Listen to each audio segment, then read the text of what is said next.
So hello everyone, welcome to this free webinar offered by Timberlake. This is a 1-hour webinar about the integration of OxMetrics with other open source softwares, and will be delivered by Dr. Jurgen Doornik. I am Armanda and I'm an econometrician at Timberlake. I'm here to support you today. You will receive the recordings for this webinar by the end of the session. If you have any questions, please write on the chat.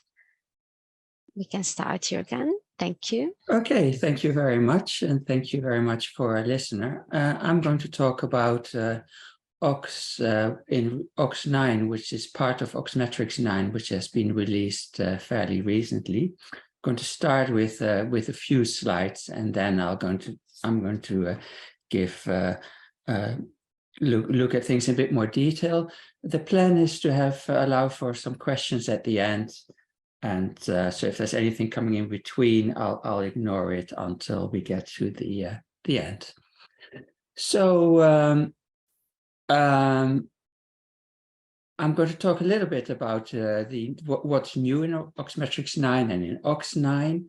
I will also talk a bit about Ox. This is my second webinar. The first one was about OxMetrics, and probably most people who are listening would already know something about Ox, but not perhaps everybody. So I will talk a bit about what Ox is, and also how do I use Ox, the very many settings.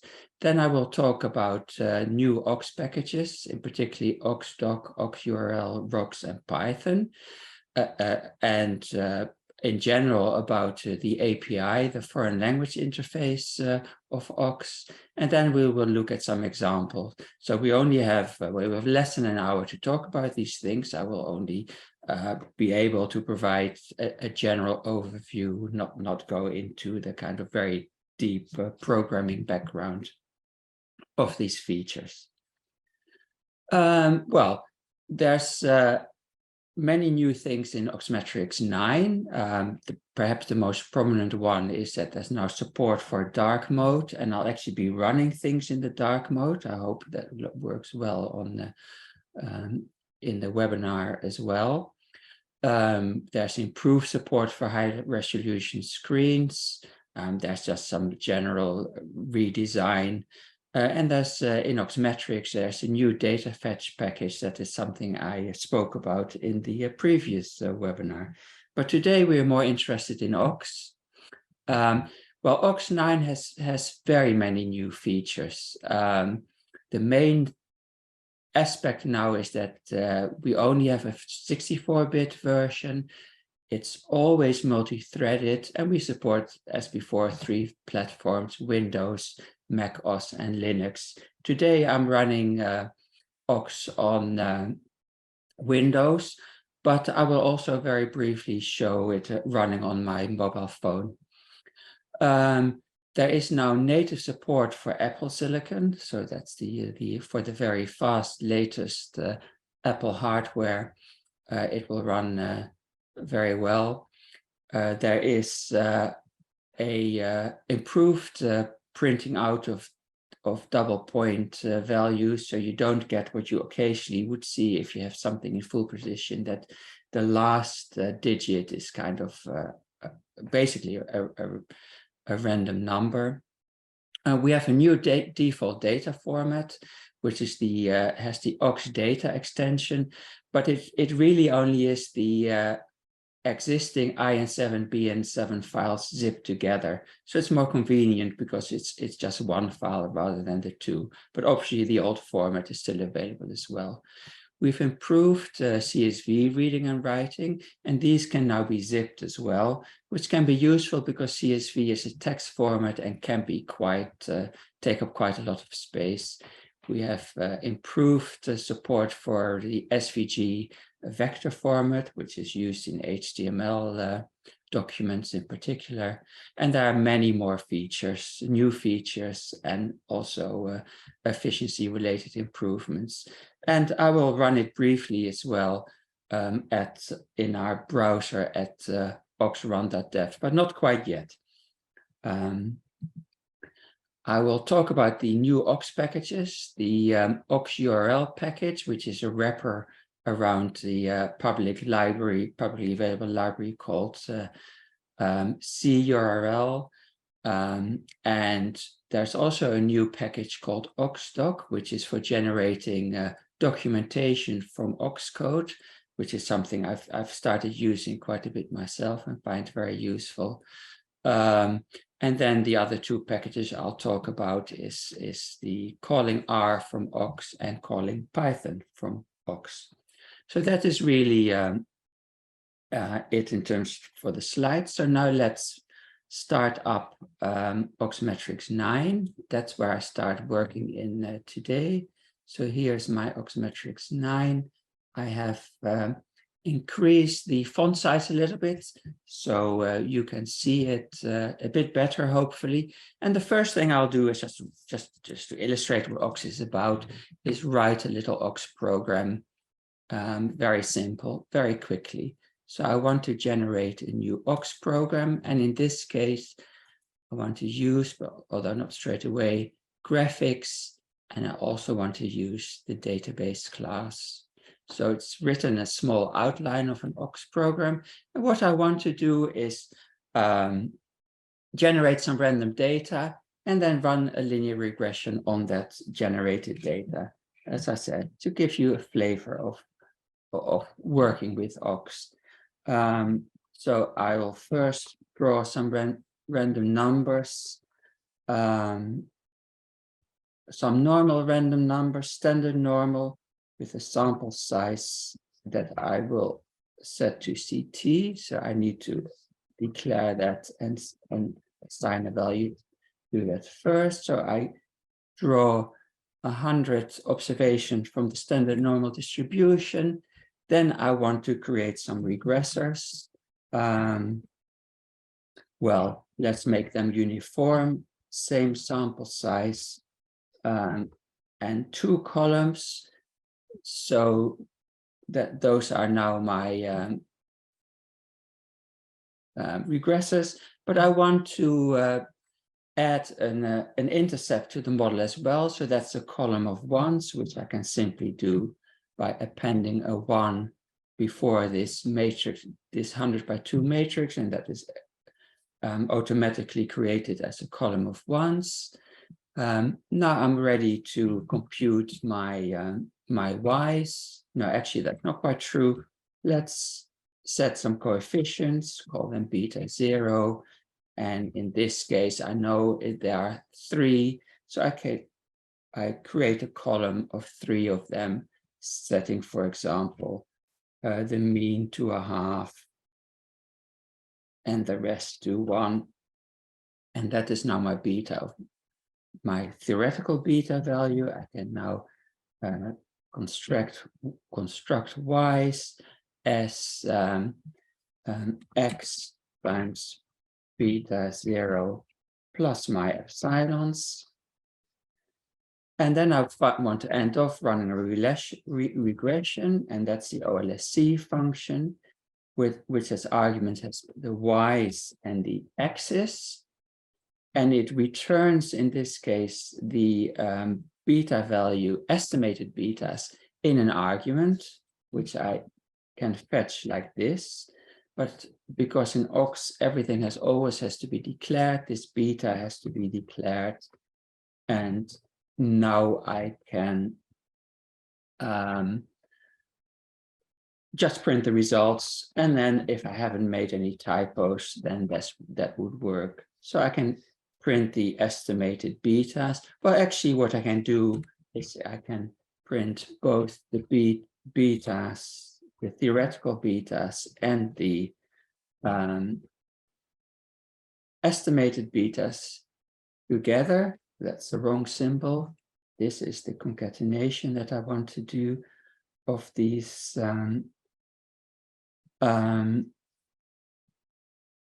and then I can make the output a little bit prettier by adding column labels to this matrix. Sorry, wrong.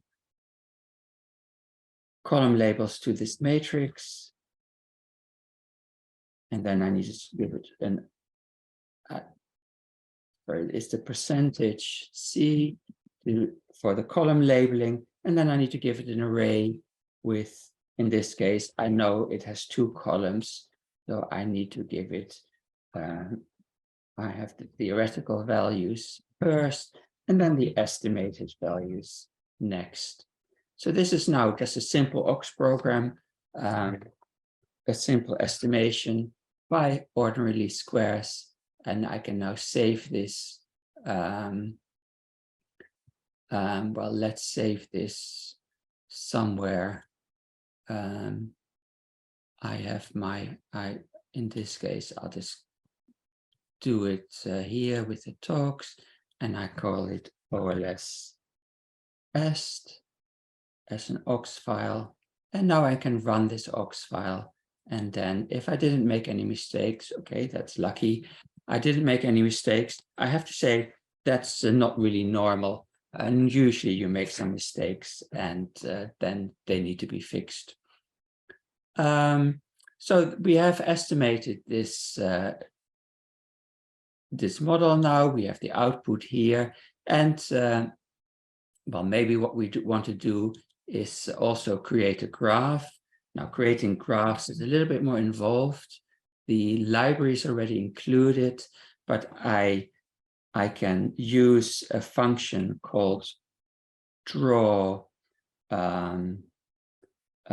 say draw t, but I can't really remember what that works, how that works. So if with my, after having just typed it, I can press F1 for help, and then I can get the help on draw t, and this is draw t, which takes as first argument an area, then the what I want to plot, but actually that's in rows, not in a column, and then because it's a time series plot, I have to specify where it starts, so the first year, the first period, and the frequency. So I can do that. So the area, comma, I want to plot the residuals. So that is y minus x times beta. But I need to transpose the whole thing. So the easiest thing is to put it in parentheses, transpose it, and then set the start year, period, and frequency. And then I need to show that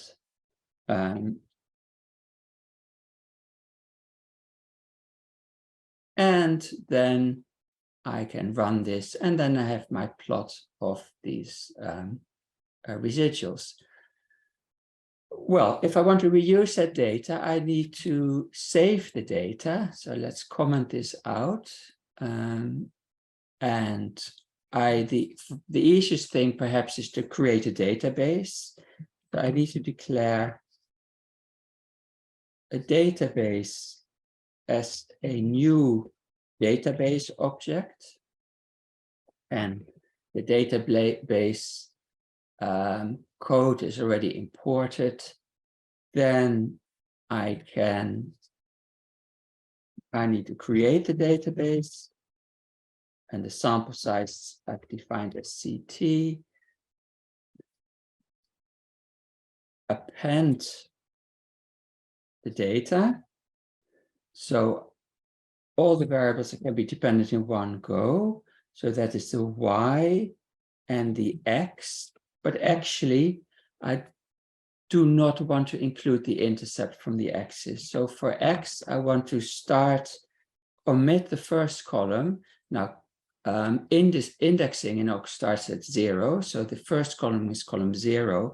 I want to start at column 1. So from column 1 onwards, I use the x's. And these will require names. And that's again an array of strings. So I call them y, x1, and x2. And then save it as, for example, the file OLS_est.ox data.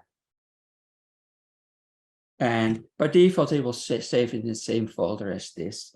So if I run this and didn't make any mistakes, this would have been, this will be saved in, obviously the estimates are the same. The way random number generation works in Ox is it always starts from the same seed, and that means that you can check that your results stay the same. So some programs set the seeds by the time and day.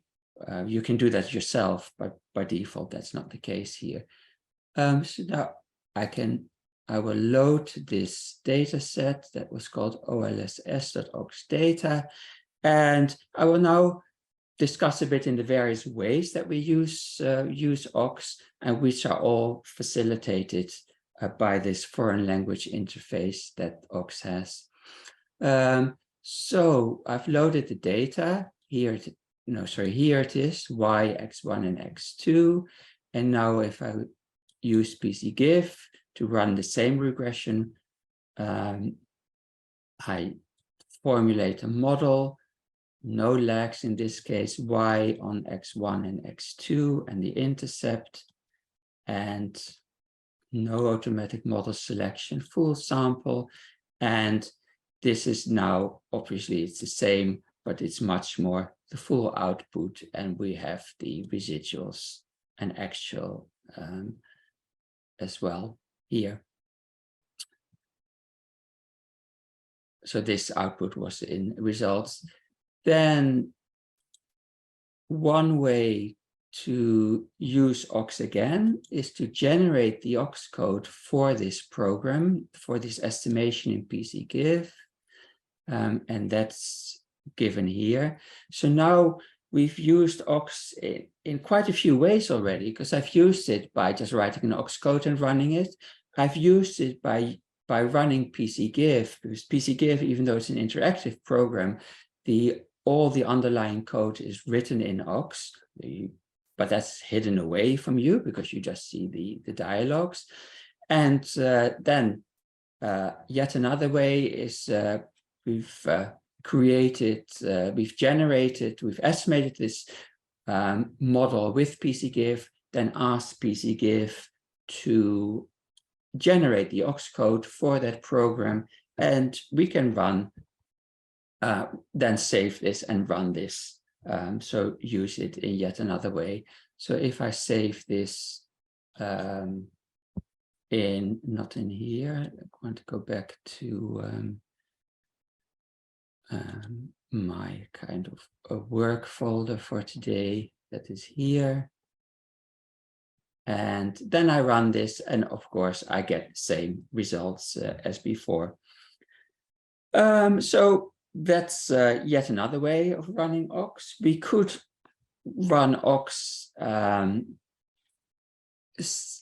if instead of the Ox data file, I generate a XLSX file. I can do that too. So now in my folder, I have this XLSX file.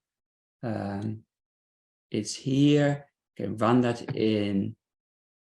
Here it is. Open that in Excel. And then I could also estimate this model, the same regression model with Excel Modeler.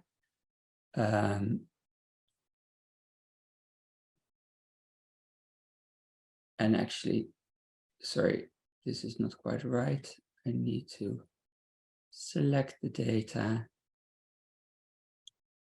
import the data, and now I have my variables there. I can add these all to my model table.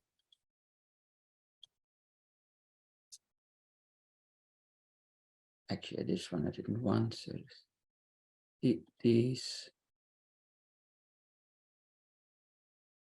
And now I have my model table. I actually added one variable twice. That doesn't really matter. And then I can estimate the regression model very much, but again, it's a static model in the same way within Excel, and I get similar of course, I get the same output again. I can look at graphs, same as before. So, but again, in the background, we were running Ox, and basically what Excel Modeler is a wrapper written in C# in this case, around the Ox runtime and communicating with the Ox runtime. So providing a bridge between Excel and the Ox runtime. So that's the theme of today, is that all these things are facilitated by this interface that Ox provides, and languages like R and Python also do this, and we can then use that and provide a bridge between Ox and Python and Ox and R as well. So at the simplest level, in Ox, you may want to use it to create a small section of computational code that is, say, written in C. Then you would compile that into a dynamic link library, and that dynamic link library can be called from Ox. So to do this, of course, you need to not just know how to use Ox, but you need to know how to write programs in C and how to use the foreign language interface of Ox. Well, for Ox, there is a, if you go to the help, there is a so-called developers manual, and that is where all this is maintained. So the functions you can call from Ox and how it is done. So and it gives some examples as well. So the simplest example is where we have created a dynamic link library, which creates a function, adds a function to Ox, which is called threes. And the only thing it just is create a matrix filled with threes. So we have the, I actually already have it open in OxEdit. We have the, no, actually I don't. So I can load the example in here in OxMetrics. So I will navigate to the OxMetrics 9 folder, Ox dev samples. And there we have a example called threes, and we have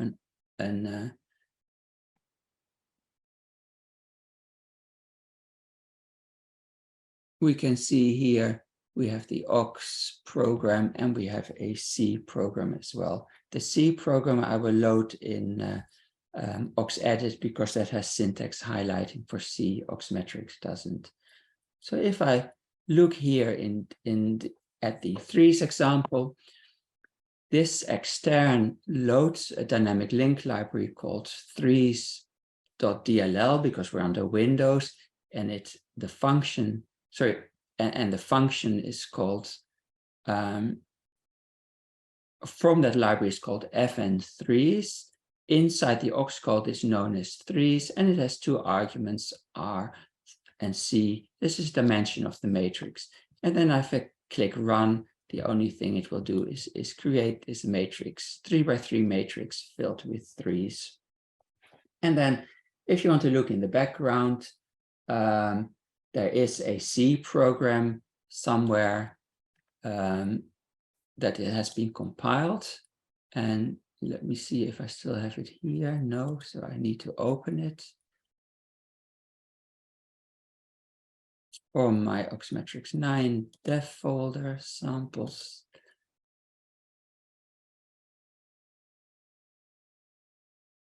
Samples, threes.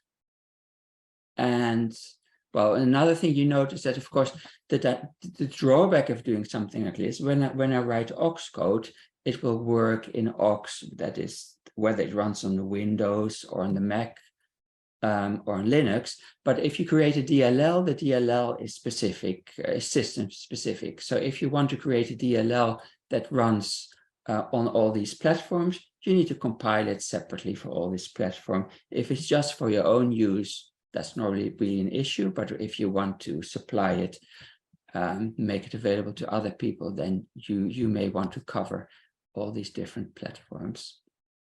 So we can briefly look at the C code, and so the C code is the wrapper, and that is the bridge between what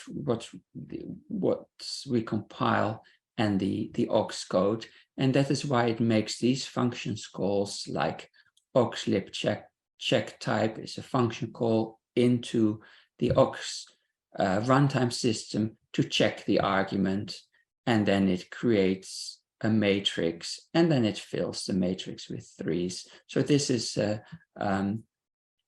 I said before, this is something you will need to check in the development manual, how this works. And then we can compile it, and then we can run it. So that is how Ox provides a foreign language interface.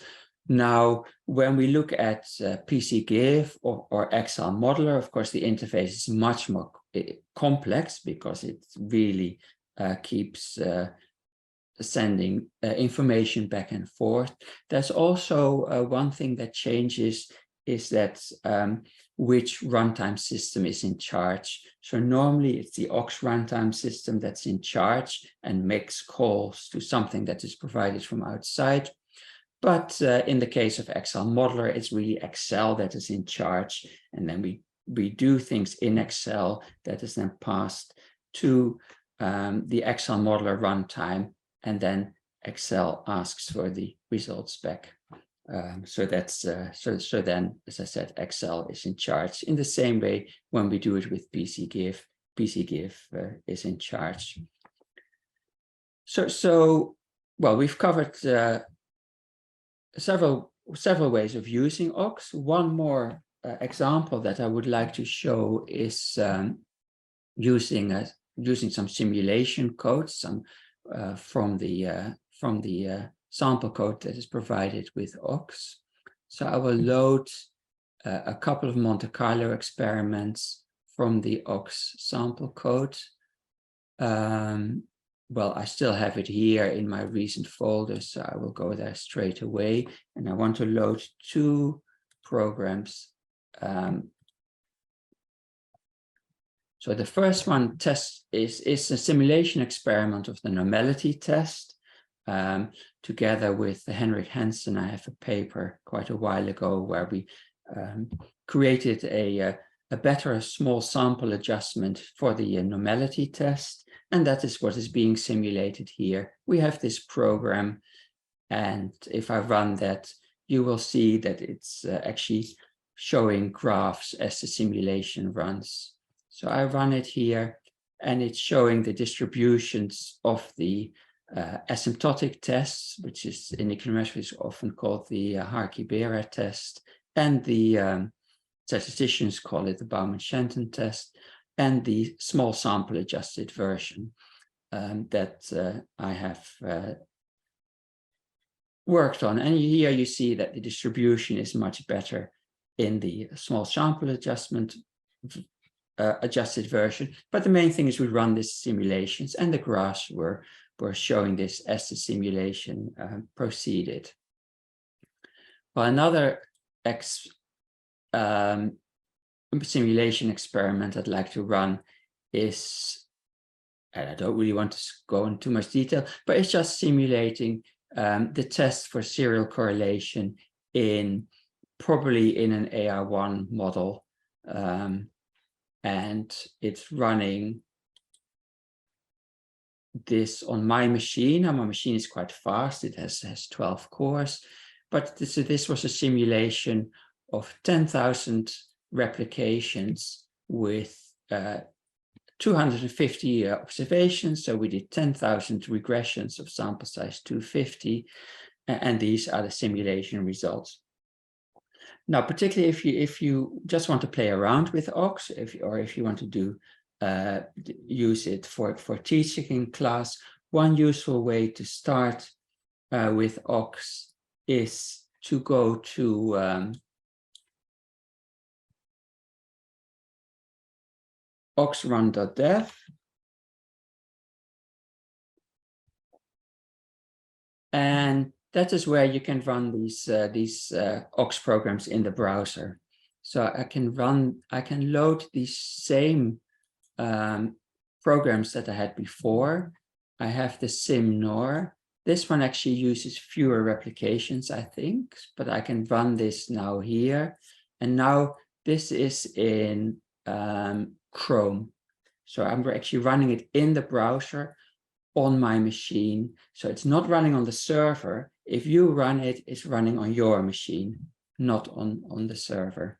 So this is, again, running that simulation experiment with the normality test, or say doing the AR test on my computer. Now, the main difference is that on my computer, it could run in parallel, and it would have used all cores, so it's quite fast, so it probably wouldn't have been fully efficient. But here it only runs in one process, but it's still pretty useful because previously it took about 1/4 of a second.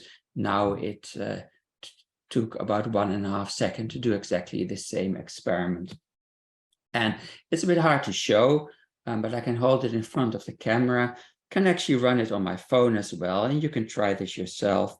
But I just did this before. You can run it on your phone, and it runs literally on your phone, not, as I said, on the server. And in this case, this experiment on my phone took 2.1 seconds. So actually not even that much slower than using the one core on my desktop. So that's a very useful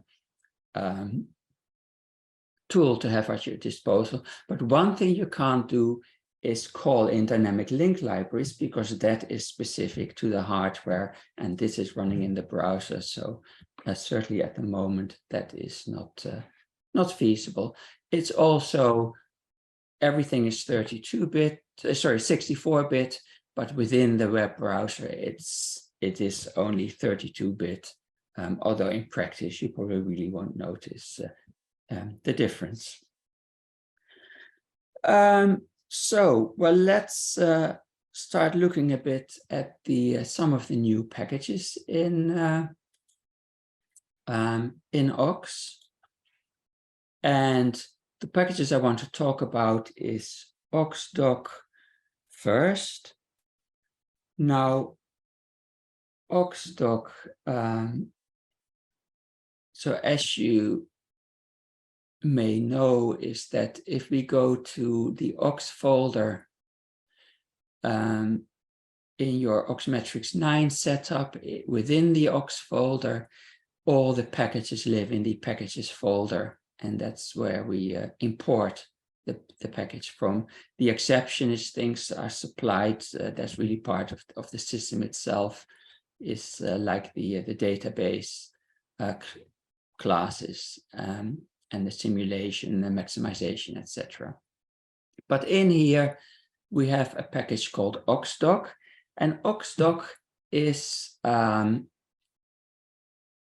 way of adding documentation to your Ox programs and then generating HTML for that automatically. So we can look at the documentation of OxDoc, and in this case, OxDoc has documented itself.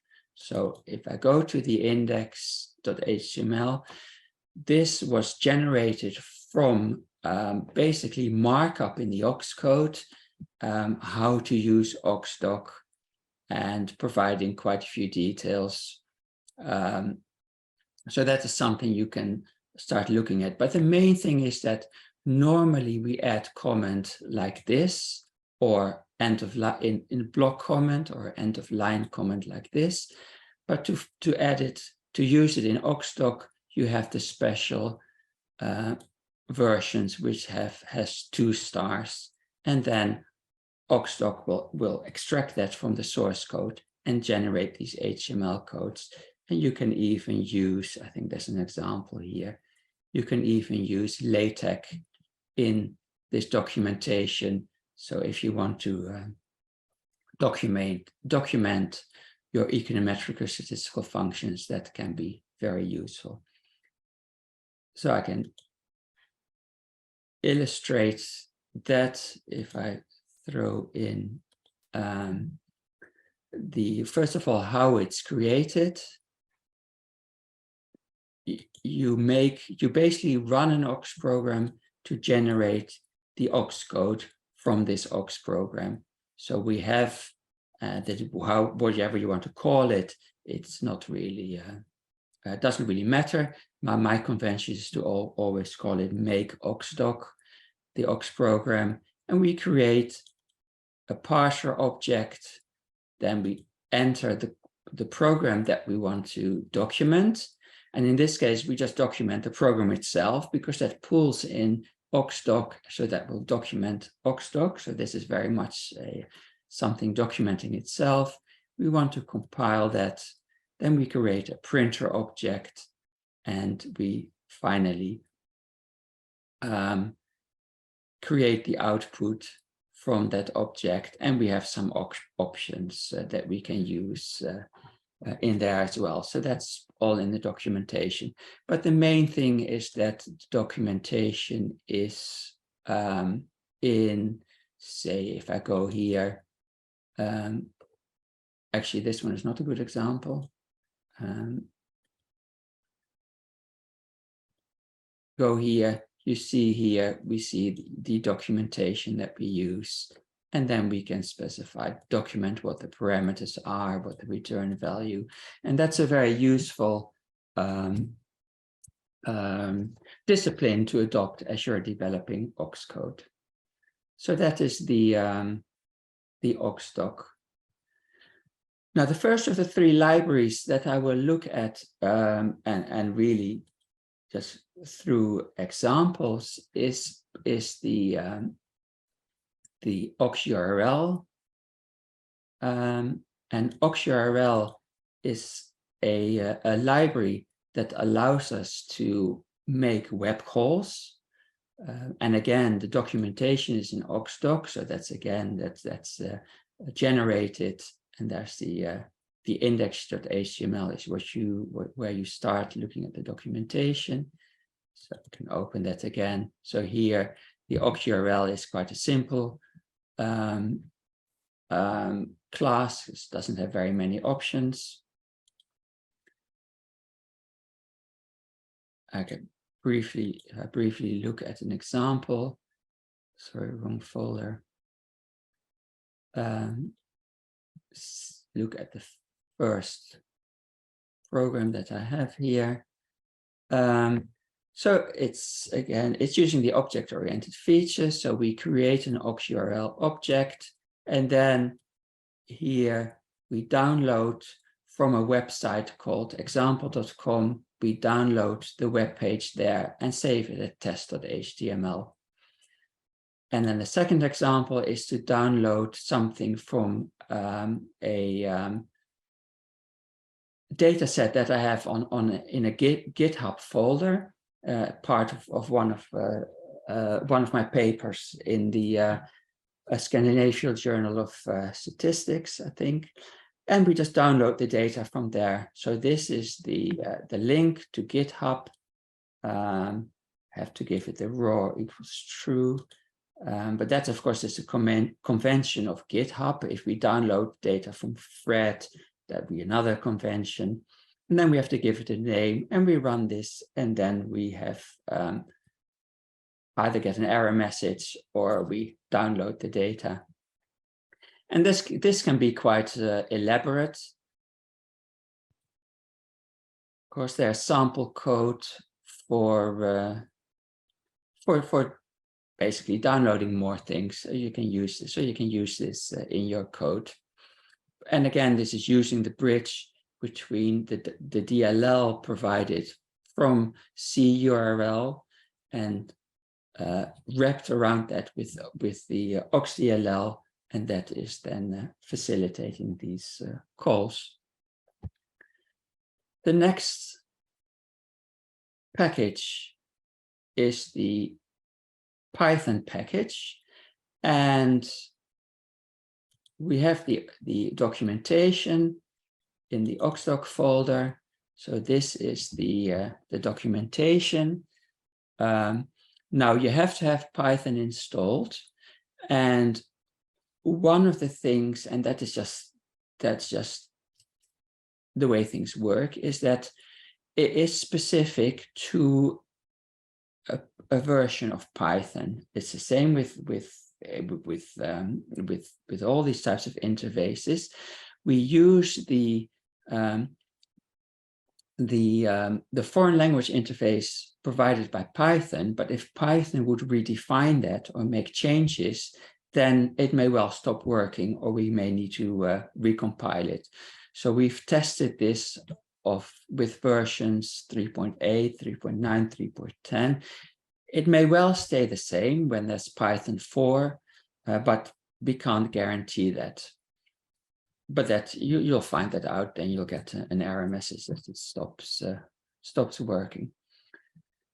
And so the hard part of this is Ox, as we've saw in the sample program that I wrote. Ox has matrices, arrays of strings, just strings, etc.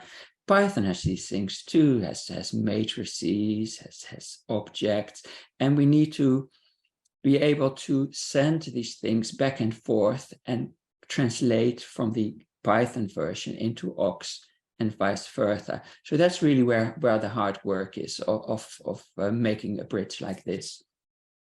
But once that's done for you, you can use that and you can run Python program.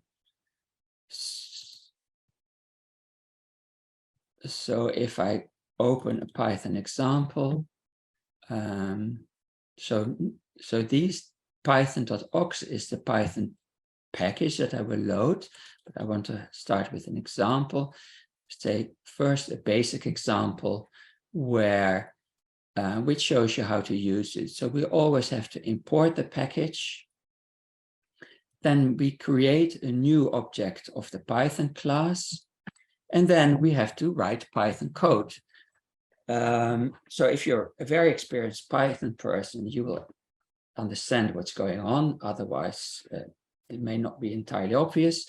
But one new feature of Ox9 is that we use is that we have these strings between backticks, and those are literal strings. So we can have a whole block that is now a string, but as one text.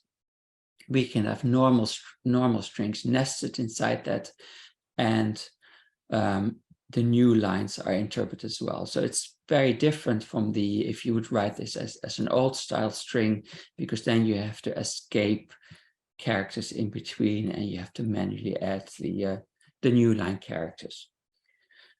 So that code, we have to tell the Python object to use that Python code, and we tell it it's Ox code that we supply to our Python object, and then we can make calls back and forth. And in this case, we just call this Python function, return this tuple, return list, etc. So this is checking the various types and giving things back and forth. And then we run that, and if Python is installed, and so that Ox can find Python, then this works. And so we gave a message starting Python. That was something that was done in our Ox code. The Python object provides this information, which version of Py. NumPy is automatically used, but other Python packages will need to be imported separately. And this is then the output that we gave, as I said, passing the data back and forth. And then you can look at more elaborate examples. So we could look at all these, say, as I said, NumPy is automatically included, so we can make calls to NumPy, and that is done here. And to finish with one quite elaborate example that was written not by me, but by Sébastien Laurent, is to look at this program that tests, that uses Python to download data from Yahoo Finance, and uses that in a GARCH model. Now, of course, this is quite an elaborate program. It also it uses NumPy, it uses SciPy, it uses Met for Pi, so it's Pandas, Matplotlib, etc. And so we need to import all these packages, and then we can run this program. And in this case, it runs this section of code that generates a random sample from a GARCH process, and then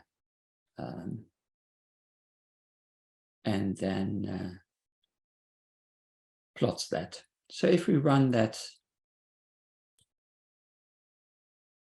it's doing that. And then here is the plot that is now a plot created, a Python plot that is shown here. So you can use this in a very flexible way to call Python from Ox. So what it doesn't provide is the ability to call Ox from Python. That would need the bridge to be written from the perspective of Python rather than the perspective of Ox. Well, the last one for today really is the R package, and the R package offers a similar thing. So with the Python package, the code to implement this bridge is provided. So if you need to recompile it, or you do discover, or you just want to study how this is done, you can look at the Python code that is here, that implements that bridge. So it's making all these calls to Python, and so you need to know both how the Ox foreign language interface works and how the Python foreign language interface works, because we basically link to both of them, because we provide the bridge between both of them. Then, as the last example for today is to go to the R package, ROX, so R to Ox. And again, we have a similar thing. R has to be installed. We have to make sure it's the right version that is installed. We have the documentation, and we have samples. So we have, well, if I load the documentation first, so we have, again, the same structure. We have the documentation. And of course, R is different from Python. It has different types of variables, and they again need to be mapped to Ox. In this case, we've tested it with R version 4.1, and you need to make sure that on well, you kind of, if you need to make sure that Ox can find R, so that that means that you have to set the you may need to set the R home environment variable, not under Windows, because there the registry is used to find where R is installed, and under Mac OS and Linux, you do not need it if it's in the default location, but if it's not, and you do need, I think under Mac OS, you do want to use the Apple Silicon version if you're on an Apple Silicon machine. So all the OxMetrics and Ox compiled versions on the Mac are containing both the Intel and the Apple Silicon versions in there. And then you can look at the documentation for the package. It's not that many functions because we don't really need to do that much. We need to ping code across, we need to run that code, and we need to get the results out. So the first thing, the ROX basic does test the basics functionality. Again, it creates an object. It sets a variable called text, and then it gets then prints that out in R, and then we can see that it does the same with a matrix. It sets a variable called M as a matrix, then it prints that out in R. So this is the R code that we run to do that. We're using the cat function. The same for a vector, printing it in R and doing a bit more. So if I run that, that should all work. So we have R version 4.1.1, and this is the output created by R but printed on the console. But then we also have Ox output, so we're mixing the two here. So that is showing how the different variables can be sent across. So to give you a couple more examples, that's the Python folder. I want the ROX folder.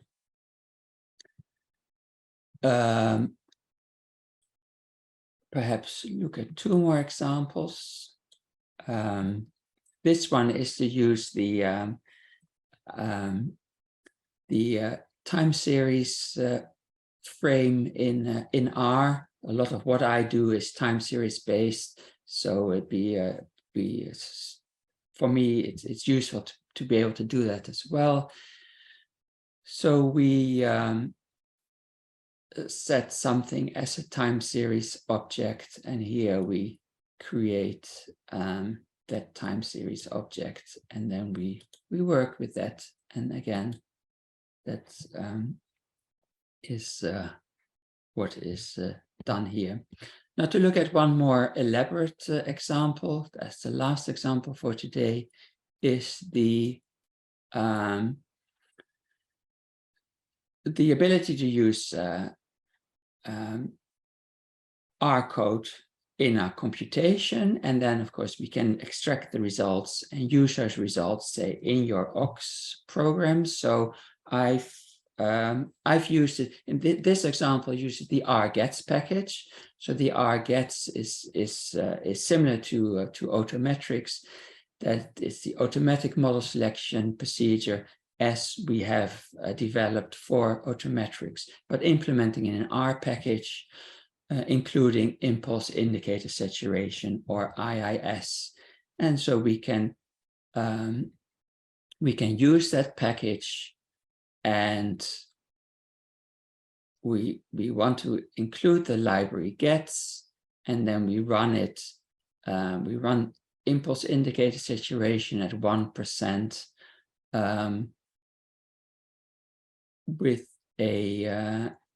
some random data that we constructed, and a p-value for the regressors, I think, at 5%. So we will run this package, and then we can extract the results from that in our Ox code.